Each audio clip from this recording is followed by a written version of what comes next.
Well, g'day curd nerds. G'day curd nerds. Well, g'day curd nerds. Well, g'day curd nerds. Well, g'day curd nerds. Well, g'day curd nerds.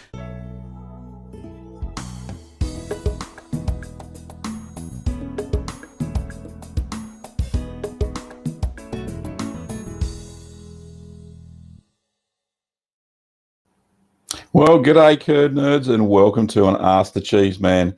This is episode 157 and I can see there's a few people coming to the chat now, which is absolutely fantastic. Probably noticed I'm using different streaming software today. I'm giving it a go and there won't be the usual things popping up and stuff like that like there were with the old software I was using. There'll be a few things. We've got some chat going on, which is really good. We've got some captions going on. But the best thing of all is that I can do things like this. Show your captions. So all of your comments that come in, well, not all of them, the ones that I select to read out, we will be able to see them. So that's a good thing. So I don't know how many of you saw it, but last night I appeared on Cheese Therapy TV, which is another YouTube channel run by some lovely people, Helen and Sam, or Sam and Helen. Don't know who's the boss, but they're a married couple, and they run a small business, or medium, probably it's a medium business up in Queensland, that distribute artisan cheese, Australian artisan cheese throughout Australia, and they've really helped out so many people, so many of the artisan cheese makers make a crust during the COVID lockdowns because all of their business dried up, which is not good. Don't forget today that we're actually streaming on YouTube, Facebook, and Periscope, which kind of goes on to Twitter. So if you're following me on any of those places, then you'll see this video today, which is absolutely fantastic. Big shout out to all of my YouTube members and patrons. We've got a new YouTube member this week, Melinda Voss. Thank you, Melinda. Really appreciate your financial support. And thanks to the patrons and existing YouTube members who also support the show financially. I really do appreciate your support. I wouldn't be able to go to this newer software and be able to do better and bigger things on the channel. Okay, let's go through some of the things we're working on. I'm still working on the Appenzeller cheese. It's up to the wash stage. I must admit I have neglected it for a week for a very good reason. And the reason, some of you may already know, that one of my dogs, Teddy, passed away, not last Thursday, but the Thursday before, and the family's been grieving. In fact, today is probably the first time I've been able to say his name without actually crying. So, yeah, Teddy passed away, unfortunately, and that's a very sad thing for our family. Both Kim and I, and Benjamin, have been grieving for the loss of Teddy. So we still have Holly, which is she's not in the cheesy chair of wisdom today. She's up with Kim, who's moderating the chat. So any naughty boys and girls on YouTube, anyway, they will be moderated out of the chat with Kim. So let's say some hellos. I'll go back through the comments. We've got hello to... first off the rank was obviously Kim. We've got Erwin. G'day, Erwin. Larry from deep South Texas. We've got Martin from Scotland. Megan. G'day, Megan. We've got Leah. We've got Julia. We've got Ellen. We've got Steve on Facebook. We've got Sadie from Istanbul. Ian, g'day Ian. We got Manal, g'day Manal, lovely to see you. We got Sayed, I think that's from Pakistan. We got Lindsay, we got Ian, we've got Kevin, g'day Kevin, lovely to see you. Bagel recipe, I'm going to post that on my, where am I going to put that? I'll probably put it on the Little Green Cheese Facebook page. I've got the recipe from Ruth, and thank you, Ruth, for the recipe for the whey cooked bagels. I will cut and paste that out of the email she sent me and put it as a document on Little Green Cheese, probably the best place for it, and we can see that. Erwin, g'day Erwin, lovely to see you. I don't know where I was going there. Levi, g'day Levi. Liam and Jason, g'day Jason. And California Jones, lovely to see you. Erwin and where are we? Who else we got? We got Ruth. Yes, I think I mentioned Ruth. Lovely to see you, Ruth. We got who else? Michelle. Yes, Kim. Exactly. Teddy was a lovely boy.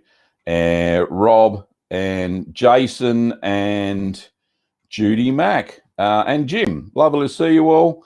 Hopefully the new software is performing to expectations, which is what I hope anyway. That's what I hope to get out of it.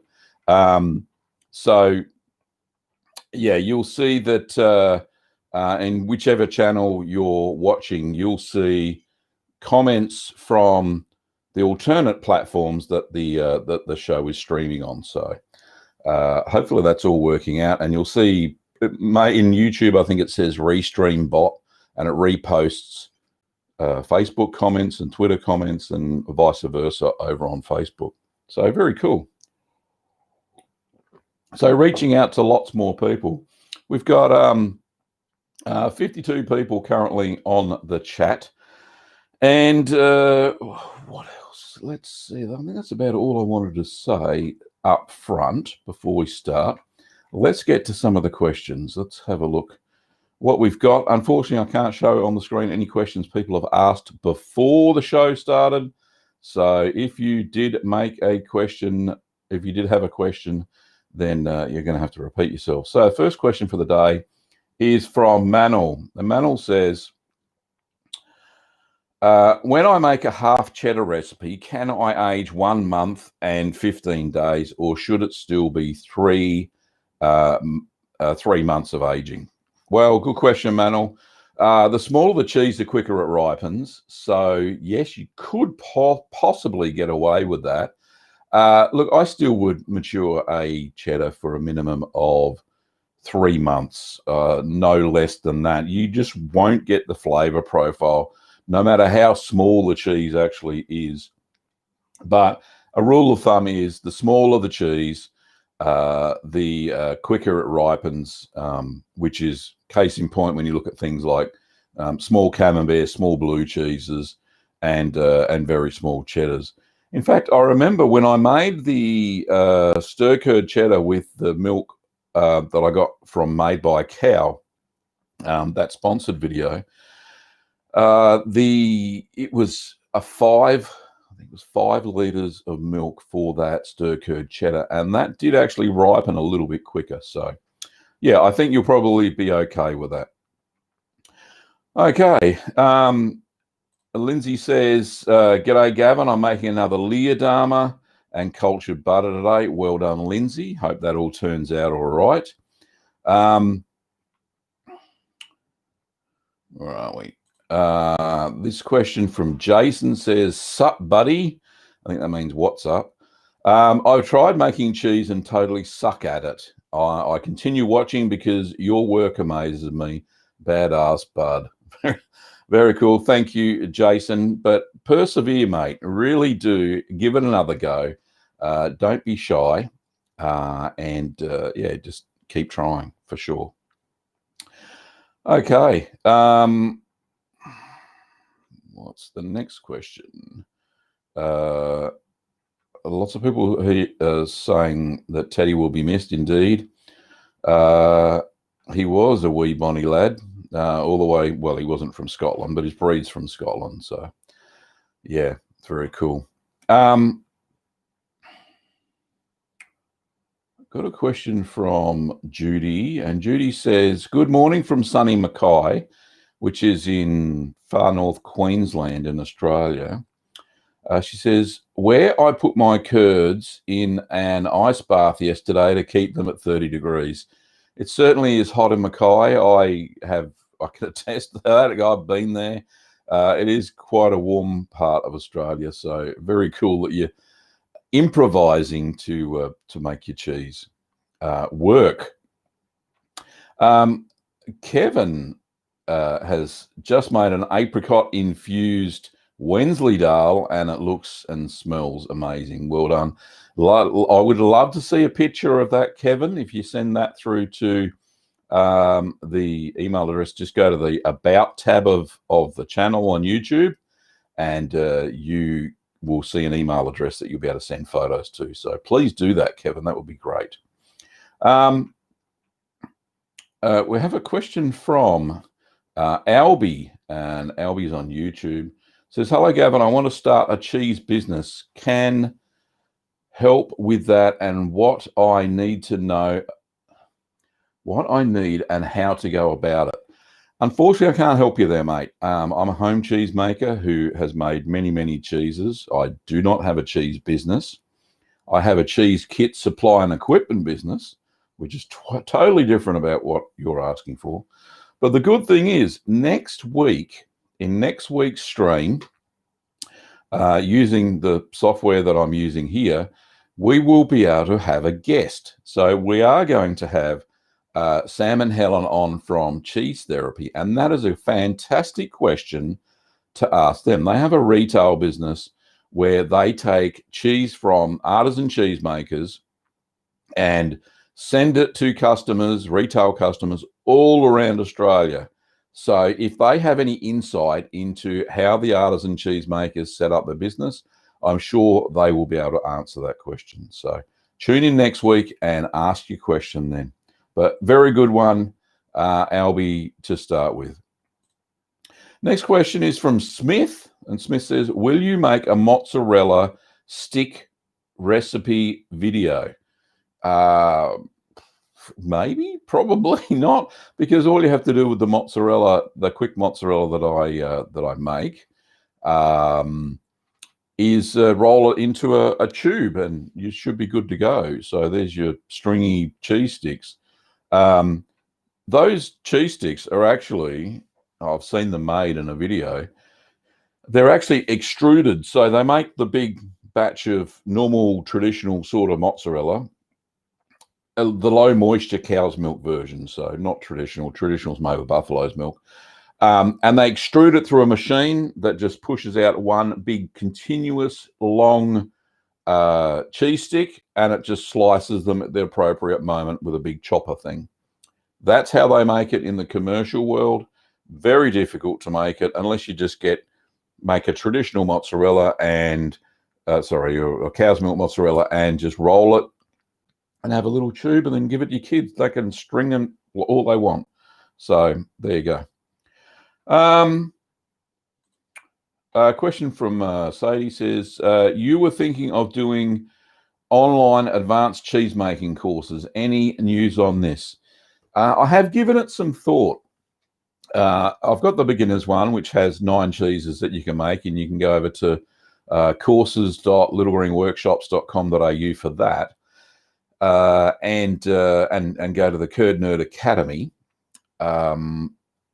I've been thinking that more advanced cheeses are probably the ones that involve mold. I'm pretty sure there's no mold type cheeses in the Curd Nerd Academy. So in that beginner's course. So if I make an advanced course, it'll probably be around blue and white mold cheeses to start with, and maybe then slip in a little mini sort of course on red mold cheeses. So we've got a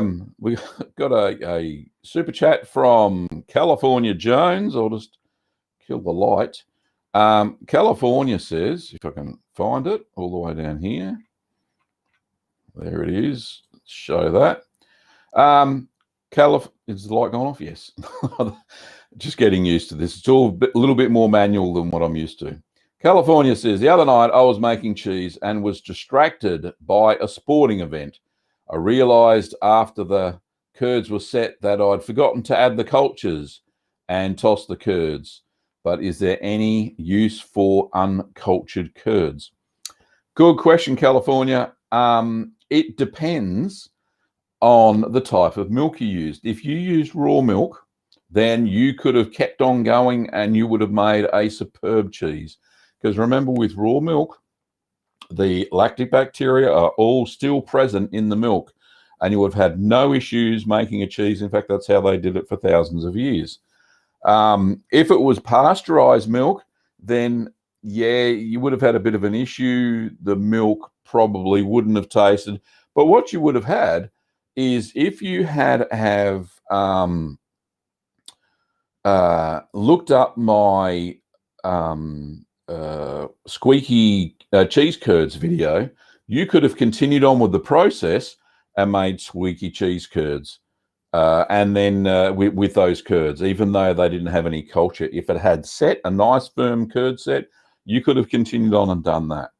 So there's some advice. Hopefully that's okay. And thank you so much for your kind $20 super chat. So next question in line. Let's have a look. Where are we? Yep, mozzarella advanced. Yep, we did that one. This one from Rob, and Rob says, one question, Gav, have you invented your own type of cheese? Yeah, I suppose. If you have a look, it's based, let me think. I came up with the recipe myself. So there's a couple. So there's a Bloomy Goat Blue, and Kim may have already put the links to that. So Bloomy Goat Blue is one that I created myself. That came out very, very nice. It was an ash-coated goat's milk cheese that had a white bloom on it. Very immature cheese. It was aged for about 10 days until the bloom had just gone over it. And then you cut into it, and it's absolutely delicious. No real ooziness to speak of, but the flavor is delicious. And another one that I came up with that you can't find a recipe anywhere is Petite Blue. It's a cross between, well, a camembert and a blue, but there's no Penicillium candidum. It's just all Penicillium roqueforti. So the actual cheese is the same size as a small wheel of camembert, and it goes blue all over the outside. And as it matures, the paste in the middle becomes oozy and has this delicious blue cheese flavor all the way through it without any blue veins. So there's a couple of recipes that I've invented myself. Okay. Kevin says, I have lots of goat's milk. Please suggest something other than feta and sherbet. Look, just about any of the recipes that I have made, you can make with goat's milk, remembering that they're going to taste a little bit different. I've had goudas that have been made with goat's milk and aged for over a year, and they taste absolutely fantastic. Totally different flavor than the normal cow's milk gouda, but they really do taste nice. You can make a cheddar style cheese using goat's milk, of course. Don't forget that when you use goat's milk, Kevin, and you probably already know this, you should add a little bit of calcium chloride as well, even if the milk is raw, because it sets a really fine curd that's very delicate to work with. So yeah, add a bit of calcium chloride and possibly a little bit more rennet than what the recipe asks for. So you should be all good to go. Okay. Next question is from Martin. And Martin says, my attempt at Cambenzola didn't quite work, but it's very tasty. It's more blue-black on the rind than white, but it has a really bright, luminous yellow in the edge of the paste. Can you be sure, I've lost that, the mold growth is safe to eat? So yellow mold it's a fluorescent mold, and it's not poisonous per se, but it may make you a little sick. So try and avoid or cut off any of that yellow mold. There is a technical name for it, but it slips my mind at the moment. But the blue mold and grey molds, I think you're referring to, black ones are no good as well. But the blue mold on the Gorgonzola, you'll get a blue, white, grey kind of cover on it, unless you get a full white cover, which is absolutely fantastic. That's what it's supposed to look like. But yes, avoid those black and yellow molds. They're not very good for you at all. But thank you, Martin. Oh, this is the second part of your question. Thank you, Martin, for your question. All right, moving right along. Frank says, let me think, is that coming up on the screen? Where is it? I'll read the whole thing. G'day, Gavin. I recently tasted a whiskey cheese. How do I make that myself without killing the present bacteria with the high alcohol content? Greetings from the Netherlands, Frank. So one of the best ways to make a whiskey infused cheese is make your standard Gouda, as I think you said earlier, and that is, and then wash that with a whiskey. So just get a little bit of whiskey on a cloth and wash the cheese once a week during its maturation period with the whiskey. Not only will that kill off any blooms of mold if you get that sort of thing on your Gouda, but it will infuse that whiskey flavor into at least the first 2.5, maybe 5 centimeters into the cheese, and you'll get that flavor through it. So that's how they do it. They don't actually pour whiskey into the curds itself, I don't think, even though if you have a look at the stout cheddar video, if Kim can put the link to that up, if she hasn't already done so, the stout cheddar, you'll see that I actually soaked some curds in stout, so Guinness, and that had a slight Guinness flavor all the way through it, very subtle, but it didn't kill off any of the bacteria, and that tasted all right. Whiskey's a little bit stronger, so that's why I'm kind of saying maybe not soak the curds in whiskey and do a wash instead. So I think that'll work a lot better. Anyway, next question is from Leah. Leah says, I want to try making cheese. With what type of cheese should I begin? Do you recommend something that's not so difficult to make? I think Kim may have already put the link up for the beginners. Here it is here. There we go. So beginners cheese making at home. So you make whey ricotta, and there's another link further down. She's put up a link for paneer. So go and check those out in the chat, and yeah, give those a go. They'll be very delicious. Okay, next question's from Andrula. I think that's how you pronounce it. Sorry if I've mucked that up. It says, my thermophilic culture cheeses keep sticking to the cloth. I've tried everything to avoid that. What to do? Okay, the thermophilic cheeses are hot pressed. Sorry, cooked at a high temperature, as you know, usually above 45 degrees Celsius, sometimes all the way up to 52 degrees Celsius in the instance of Parmesan. And yes, they do tend to stick to cheesecloth. There's a couple of ways around this. What I do is I make sure that I spray the cheesecloth with white vinegar, and this creates it becomes more acidic, and what happens when the cheese is under that high pressure in the press, it doesn't tend to stick. There's no ion exchange between the cloth and the cheese. The cheesecloth should always be moist anyway. You should have boiled the cheesecloth before you started your cheese making session. If your cheesecloth is dry and you put wet curds in there, they're going to soak up the moisture and it's going to stick like glue. The cheesecloth should always be moist. I know I assume that, but that's what you should do. And then on your moist cheesecloth, spray it with white vinegar and then put your curds in it to press.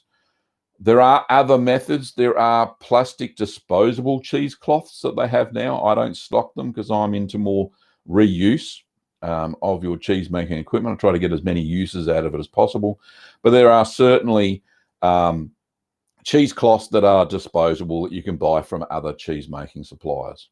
So that's my advice there, Andrula. Okay. What's the next question? Next question's from Ian, and Ian said, did you make fermented nut cheese? And if so, did you write down your experience? Thanks, Jan from the Netherlands. Did I make a fermented nut cheese? I made well, it was a vegan cream cheese that I kind of pressed into a form, and I don't know if Kim can find the link to that, and you can put that up. The experience, yeah, it was okay. Tasted all right. Can't say I'll rush out and go and make any more. All right, we've got another super chat there. Let's see if I can get that up, and hopefully it'll show it all. Not showing everything. But I'll read it out anyway. So Ruth has kindly donated 20, where is it? No, that's California Jones. Wrong one. Sorry, Ruth. Hang on, I'll find yours. Way down the bottom. There we go. There's Ruth's. Ruth says, have you worked with Flav 57 enhancers, an adjunct culture? I love the idea of adding flavor and aroma, but any guidelines you know of? Thanks. Unfortunately, Ruth, I haven't used Flav 57. Yes, it is an adjunct cheese culture that does add a little bit of something into your cheese. However, you tend to get a lot of that. I find that in the MA 4001 series, 4000 series made by Choose It, very similar cultures, and I get some excellent results for cheddar style cheeses in that. But no, I haven't used Flav 57 adjunct culture as yet. So sorry about that. You've blown your money on that. I didn't have an answer for you. Sorry, Ruth. But what I will do, I'll do a little bit of research on that and have a look. Okay.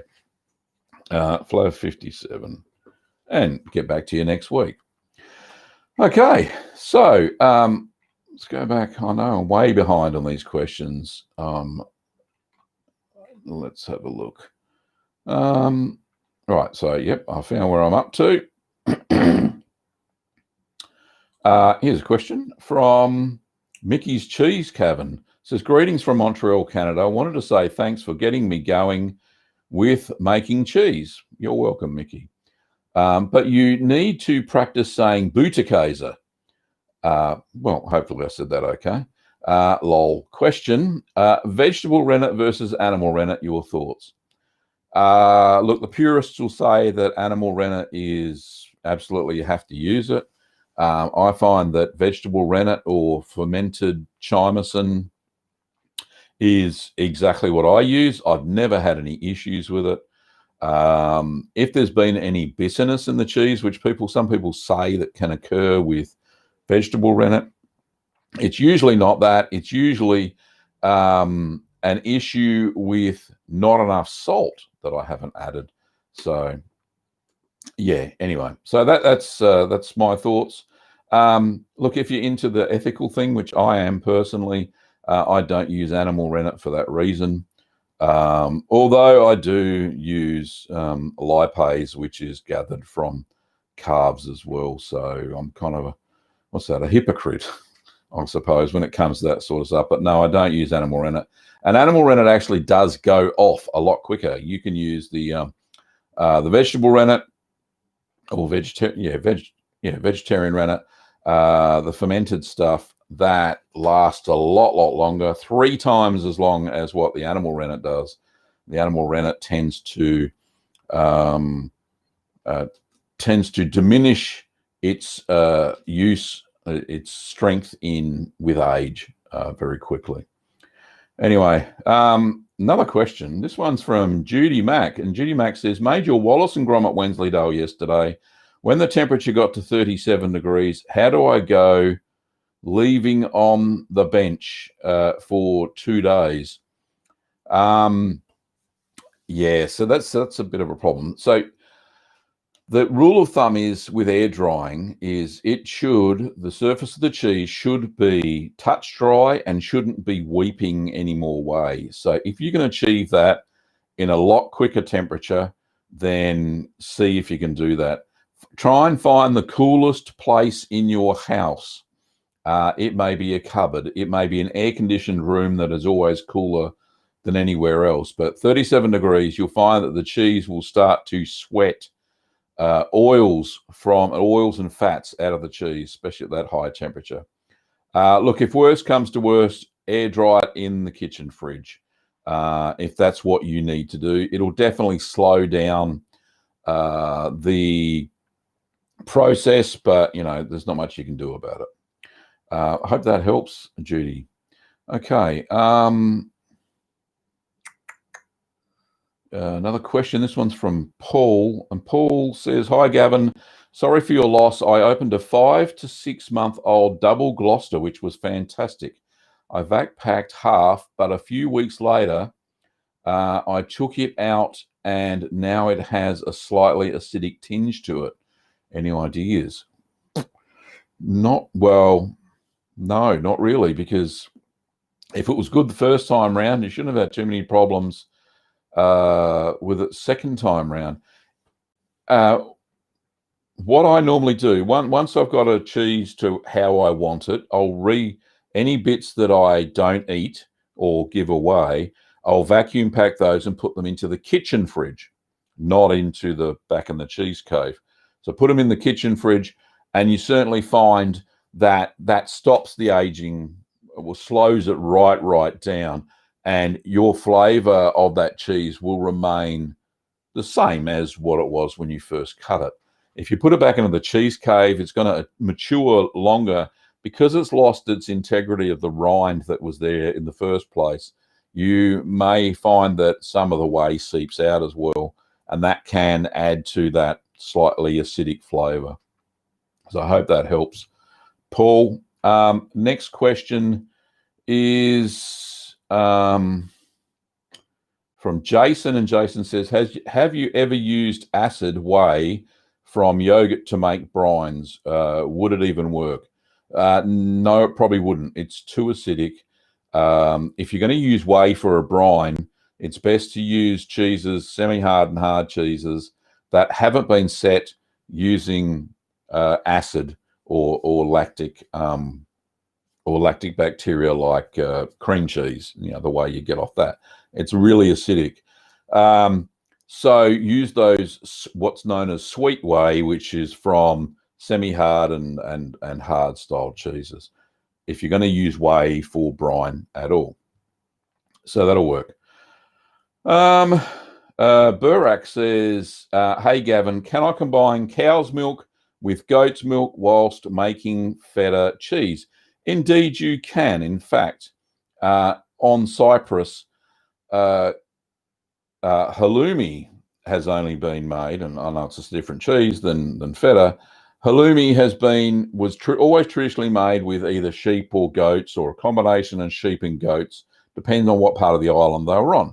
It wasn't until the 50s when the English administered the island of Cyprus that they introduced cows to Cyprus, and then halloumi became a cow's milk cheese as well.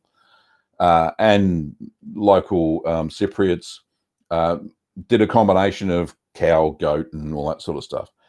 Traditional feta, or the AOC feta, or PDO, whatever you want to call it, the protected designation feta in Greece, has a specific ratio of sheep to goat's milk. However, you would have seen, I've got about 3 or 4 feta videos, and you'll see that there's a cow's milk one, there's a goat's milk one, there's a traditional Greek feta, which is the 30% goat milk, 70% sheep's milk version. But there's no issue whatsoever doing a 50-50 mix with cow's milk and goat's milk. So I hope that answers your question.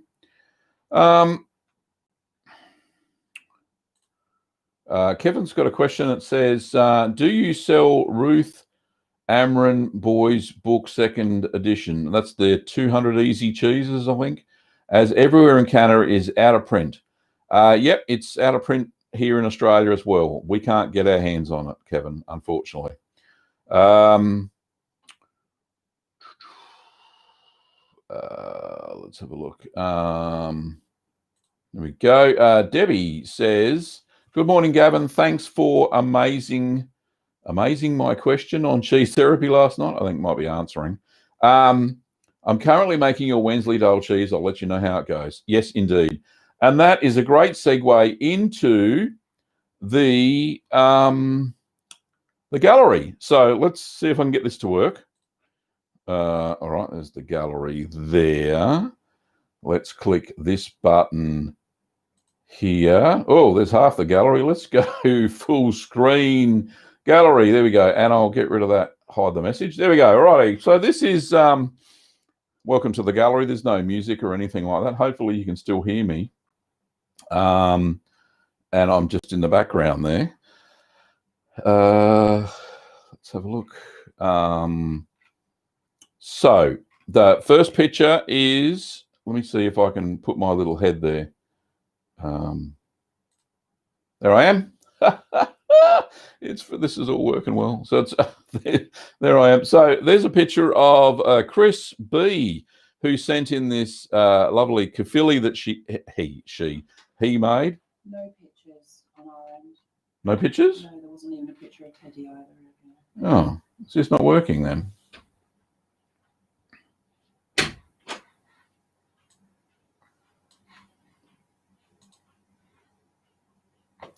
Oh, we've got nothing on the screen. Okay, that's not working.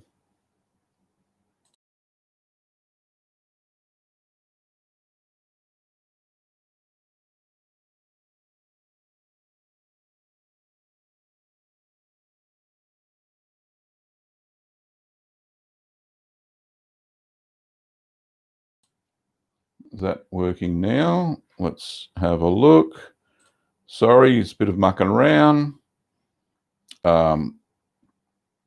Rightio, no pictures. The pictures aren't working, so I'll have to do something different.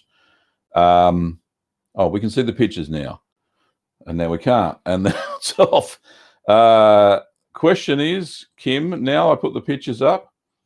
Can you hear me? I'm sorry about this. We'll it's all being funny. So Kim, you can see the YouTube studio. Now you should be able to see the pictures. Can you hear me as well? I'm getting a bit of a delay on the thing. Yes, we can hear you. All right, that's good. And you can see the pictures. All righty, something seems to be working. All righty, let's hear and see. Good. It's all working. All right, I'll move right along. I don't know what happened there. Sorry about that. Okay, cool. So we'll move along. So this is Chris B. It's his bread and cheese. So this is kafili cheese that he made, and it's sourdough bread that he makes as well. And he did tell me in the email that the sourdough bread that he makes is he uses the whey, leftover whey from the cheese, to make the sourdough bread. Okay. Here's another one from Chris, and yes, you can see that as well. Great. This is his cam blue, and you can see it's got a little bit of a white bloom on the outside, but a little bit of blue trying to take over there as well. But you can see that it's got some lovely blue veins in the middle. He said that was absolutely delicious. Yes, I'm so tiny down the bottom. I can't make that any bigger, unfortunately. And there's his, he's got some cheddar cheese on his sourdough bread as well. He actually told me that he actually used a commercial milk, and he was making some cheese and got some coliform infection. So these little pockets, these little holes, that's in his curd slab before he's even pressed it. So you'll see it's got tiny little holes. Let's see if we can make that any bigger. There we go.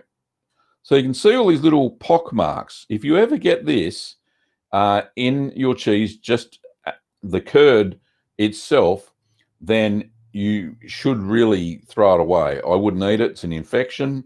It's cool. It's made by these things called coliforms. They're no good. If you see your curds bubbling, or you get little air pockets in the curd like this without even pressing it, even before you've cut the, if you've stirred the curd and this is the sort of stuff you get, or you're just waiting to cut the curd, it's a bacterial infection and don't use it. So, alrighty. So the next picture we have is, oh, that's tiny. Let's see if I can make that bigger. Whoop. That's as big as she gets. This is from Guilherme. I don't know if he's on today, but it's a Queso de Minas that he makes over in Brazil. They're the plastic forms he uses. There is a better, here you are. There's the finished cheese.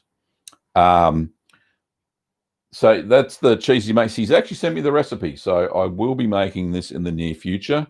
It does use, it uses raw milk, so there's very little culture in it. The lactic bacteria he sources from the milk itself. So I've got to, getting my hands on raw milk in Australia with all the rules is very difficult. Okay, is that it? I don't think it is. It's got to be more than that. Yeah, there is. All right, where's the rest of them? Technical difficulties, but let me just sort this out. Try again, shall we? Here we go. So this is from Matthias. And Matthias has made a raclette. That's the raclette that he's made, and it's being matured at the moment. It hasn't gone red yet, but it looks absolutely delicious. Great weight too, if that's from 10 litres of milk. This one's from Patricia Gauchi. We'll just make that a bit bigger. Now, she tends to find that when she makes Stilton, she makes it in a truckle, and a truckle is a tall cylinder. She finds that the blue develops a lot better when she uses this truckle. So this is a tall cylinder of a Stilton, and what she's done, she's waited for some blue mold to grow on the outside, and then she's now just smoothed it over with a knife, just a flat bread knife or what have you, and closed up the rind so that the blue grows all the way through it. So that's what she's done there. That's absolutely fantastic. Over to Ruth. I'll just skip this one and go back to this one. So this is Ruth Cohen's bagels that she sent me, and this is how she makes them. She uses the leftover whey from a cheese making session and cooks her bagels. Looks very similar to donuts, but donuts are using hot oil, and the bread recipe is different. So, all right, it's not like donuts. But you can see that the bagels are being boiled there or heated, cooked in whey. And this is the finished product. They look absolutely delicious. Look at those bagels with sesame seeds. They do have a little small hole, but from all accounts, from what Ruth has told me, they look absolutely fantastic, and they are beautiful. Okay, let's see. We got some more. So this one's from Sandro. This is Sandro's cheese fridge. In the cheese fridge, Sandro's got Gouda, Edam, Leerdama, Emmentaler, Gruyere, Parmesan right down the bottom somewhere, and they're all in beeswax. So you can see that it's a yellow's wax. So it's a beeswax that you can get hold of. So they look absolutely amazing. All right. And he cut some of the, so this is some sourdough bread that he's made, and this is a Jarlsberg. Hang on, I got a picture of it somewhere. There we go. So there's the Jarlsberg that he's made. Really nice eye formation, very similar to how mine kind of turned out. Notice that it's a little bit compressed on top because used vacuum packing there. I prefer, and I kind of recommend to people, especially in that recipe, to use wax. Wax is more forgiving with Jarlsberg. You'll also find that the eye formation's better. This is pretty good, but you'll get more rounder eyes if you use wax, because the wax can expand. And look, sometimes it does crack, but the rind is so dry in a Jarlsberg that you're not going to get any mold in it by the time that the wax cracks. You can always just patch that up with a little bit of melted wax with a brush. So, but anyway, I think now, is that all of them? Yes, that's all of them. That's the gallery. Let's get back to my head. There we go. We'll turn that off. Sorry for the technical difficulties, but we got there in the end and we got the gallery. So fantastic. Thank you so much to all the people that sent in. Kim also mentioned that the picture I showed of Teddy didn't show. So let me just put that picture up. I don't want to cause any grief. We've got a picture of Teddy here somewhere. Where are you, my little boy? It's a lovely picture. If I can find it. Where is he? There he is. All right, let me just try this. Who's on top?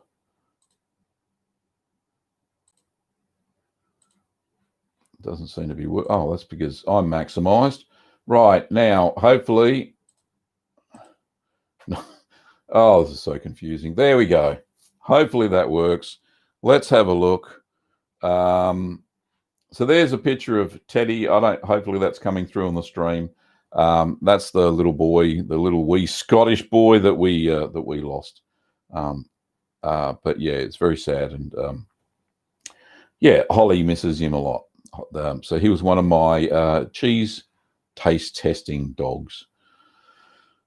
Okay, so enough of that. I don't want to cry. But that, yeah, there we go. Kim's happy now.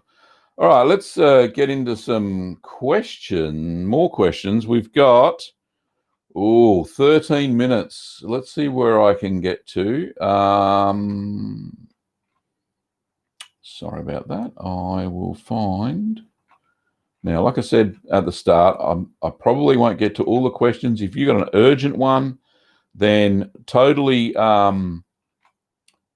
feel free to super chat if you want in YouTube, and I can get to your question really quick. Let's have a look.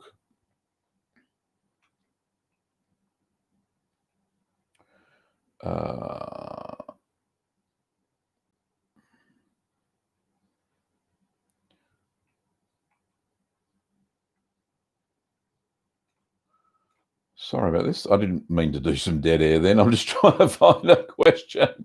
Oh, my goodness. Where are we? Yep.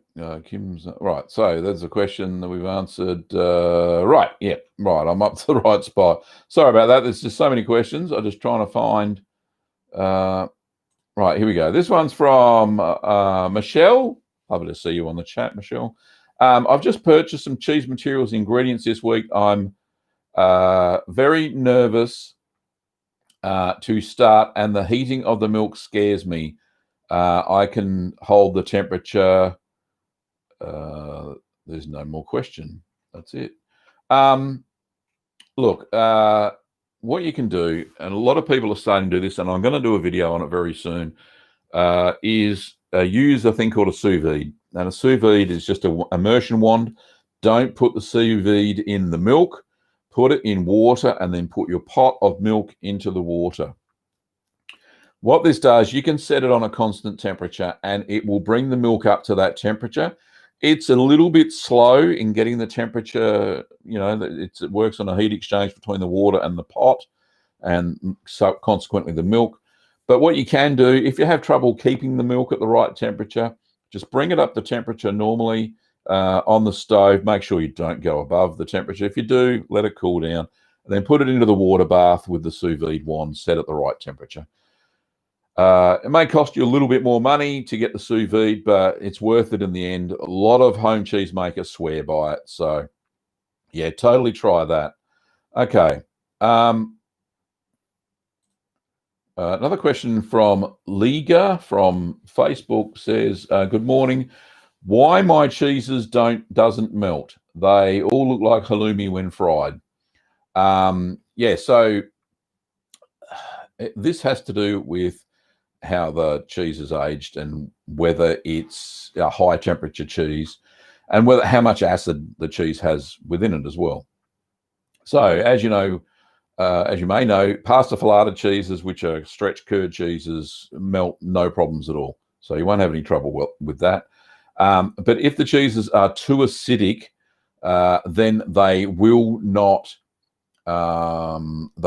melt. I found that some really high acidic cheddars and those with low fat content and with high moisture sometimes don't melt as well. So it's all to do with the fat content of the cheese, how much moisture is in the cheese, and how high the cheese has been cooked at. You'll find that Parmesan doesn't really readily melt as well because that's a very high cooked temperature cheese as well. You'll also find that some really long aged cheddars don't melt very well because they're very high in acidity. And anything that's been cooked like halloumi at a very high temperature, you'll find they don't melt as well. So hopefully that answers your question. Keith, sorry, not Kevin, says, where can I buy cheese making supplies? Well, if you're in Australia, you can buy them at littlegreenworkshops.com.au. And I've got a little, there we go, get your cheese gear here. If you're in Australia, we're only shipping within Australia at the moment. We're waiting for things to get a little bit better with Australia Post, which is the carrier we use for international. And they still aren't picking up from our business. They used to do a next day pickup. But I'm just a little bit wary that if I open the floodgates for international shipping, COVID's still not, well, it is kind of not eradicated here in Victoria with very low numbers, 1s and 2s of infected every day, which is okay. However, because of Kim's immune system, for those who don't know, she's recently gone through breast cancer treatment and her immune system is suppressed a little bit. So I don't want to be going catching COVID, regardless of, the effects on me. I don't want to spread it to my family. So I don't want to go to the post office carrying large amounts of parcels to send overseas. So unfortunately, that's what the go is at the moment. Sorry about that. Okay. Where are we? Somebody says I'm their idol. That's nice. That's nice. We've got another question here somewhere. I'm sure we have. This question's from Erwin. Says, have you tried to use MSG in Parmesan just to get the extra kick? No, do not put MSG in cheese because people like me are allergic to MSG. And if we have any food with MSG in it, we get severe headaches. It's also cancer causing, would you believe? So don't use MSG in your cheese. If you want a sharp Parmesan, add lipase. Lipase is a naturally occurring enzyme which breaks down the fats in Parmesan or any cheese you add it to and gives you that strong, piquant flavor. Use lipase. Do not use MSG in your cheese. Okay. Yep. So that's what Kim said.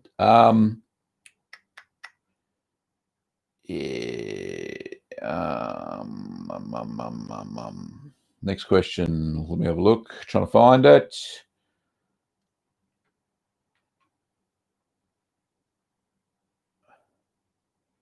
Well, more of a statement. This one's from Sarah. Says, and Sarah's on Facebook. I think your videos are brilliant. I'm a lockdown cheesemaker, now completely addicted. Thanks to you. Thank you. No, thank you, Sarah. I hope you're enjoying your cheese making. Emmanuel says, why can't I see the translation icon on the live stream? Not sure, mate. Not sure what's going on there.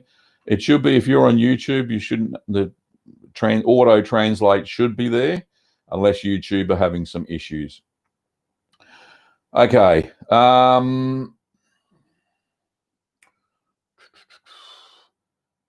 me see where else we got.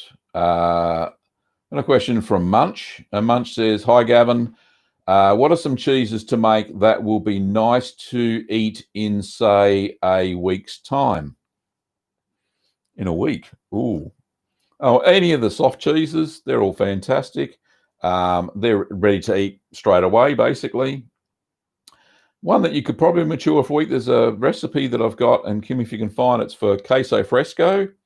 Queso Fresco, you can let sit for about a week and it develops a little bit more stronger flavor, but it tastes really, really nice. So Queso Fresco is one of those really quick and easy, quick and dirty cheeses. Not dirty, but quick and easy, and yeah, it should be a very nice cheese. Anyway, next question is from, lots of, yes, it's working. I'm going down.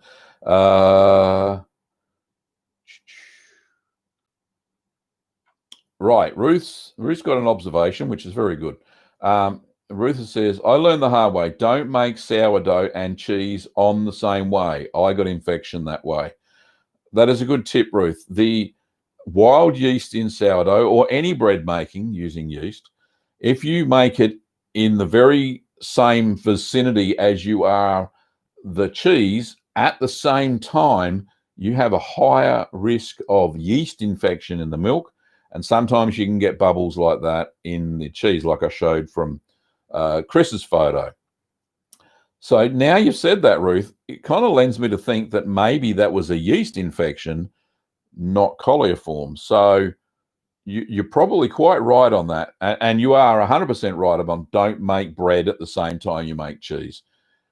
As sure as eggs are round or oval, you will get a cross-contamination in the cheese, and you'll get yummy yeasty things, because you can remember there's sugar in milk as well. It's lactose, and yeast will grow and develop over time. We're leaving the cheese to sit there at a perfect temperature for yeast. Leaving the milk there, the perfect temperature for yeast to develop and stuff. Anyway, great question, great observation. Thank you, Ruth. Leah says, "Hi, I'm not getting the volume from my raw goat's milk with only 700 grams from 4 liters. That's perfect. Yeah, you really, I think your expectations are a little bit high as far as goat's milk goes. Goat's milk, you get about a 10 to 12% yield from the amount of milk you use. So 700 grams of cheese from 4 liters of milk is very good. You know, from a 10-liter batch of cow's milk that I use, I usually get about between 1 kilo and 1.3, or what's that, 1,000 grams to 1,300 grams. That is about a 10% yield for cheese making. So yeah, that's what you're going to get. Milk is mostly water. There's only a certain amount of solids in milk. So I think you're doing a good job. Okay. It's time to wrap up. I think Kim said there's a question around right down the bottom from Ruth says, "Don't make bagels when you're making cheese either. Commercial yeast does the same thing." Indeed. And thanks for that clarification, Ruth. Okay, one more question before the show finishes. Let's have a look. Okay, question from Mike on Facebook says, "Hi from Toronto, Canada. Made my first gouda. Is it possible to overwax a cheese? I have about 4 layers, or is it an issue?" No, it's no issue whatsoever. Not saying go too more extreme than 4 layers. I usually put 2 to 3 layers of wax on any of those European style cheeses. And that's just to make sure that there are no holes in the wax layer. I tend to go 3 layers of wax, and that's sufficient. The cheese, if it expands and it gets eye growth, which sometimes those sorts of cheeses do, then the wax will expand with it and it won't crack and you won't have any holes. But yeah, more than 1 layer, probably no more than 4 layers. But yeah, it doesn't really hurt. Wax is not a breathable, it doesn't really breathe within it. If it seeps away, it's going to get trapped under the wax anyway. It's just one of those things. So, but no, you can't really overdo it, but don't go more than 4 layers. So that should be good. Okay, Kim's just putting a few links up. If you want to support the show, and thank you very much, everybody, for watching today.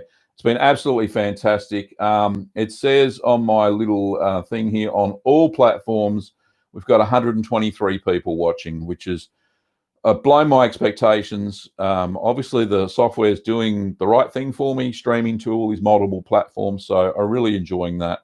And the rewards that's bringing, I'm reaching a lot more cheesemakers. So thank you so much. Now, if you want to support the show, you'll see that in the YouTube chat. You can pop over to patreon.com/greeningofgavin and support. Or if you are on YouTube, there's YouTube memberships. Unfortunately, Facebook doesn't have anything like that. If you want to buy any of the merch, you can pop over to teespring.com/store/cheeseman.tv. Or if you're on YouTube again, there is a merch shelf down below, and you can see that. And the links are all in the description. Thank you so much. If you want to, and if you're in Australia, you want to pick up some gear, then don't forget that you could do no better than popping over to littlegreenworkshops.com.au. So thanks for watching, everybody. That's me, Gavin Weber, head curd nerd, using the new software. Thank you very much for your patience today while I've been working my way through this. And yeah, take care, everybody. Stay safe and happy cheese making. Now, do I have an out video? There we go. Well, g'day, curd nerds. G'day, curd nerds. Well, g'day, curd nerds. Well, g'day, curd nerds. Well, g'day, curd nerds. Well, g'day, curd nerds.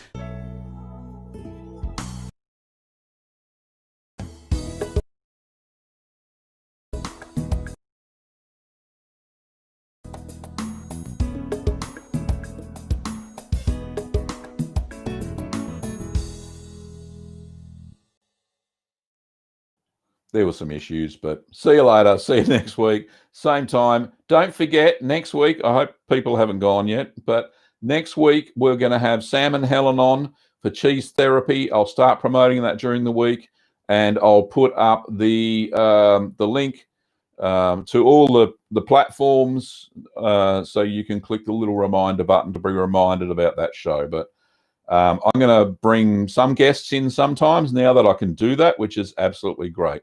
So I'm glad you caught the end. Like I said, next week, Sam and Helen from Cheese Therapy are going to be on and asking, and you can ask them some more artisan cheesemaker / cheesemonger / well, that sort of retail side of cheese making, which I don't have experience from. I don't even pretend to have that sort of experience. So hopefully you can pick up on that. And that'll be great fun. All right, I'll see you in the chat next week, 8 a.m. Sunday, my time, and whatever time it is for you throughout the world. But thanks for watching, curd nerds, and I'll see you next time.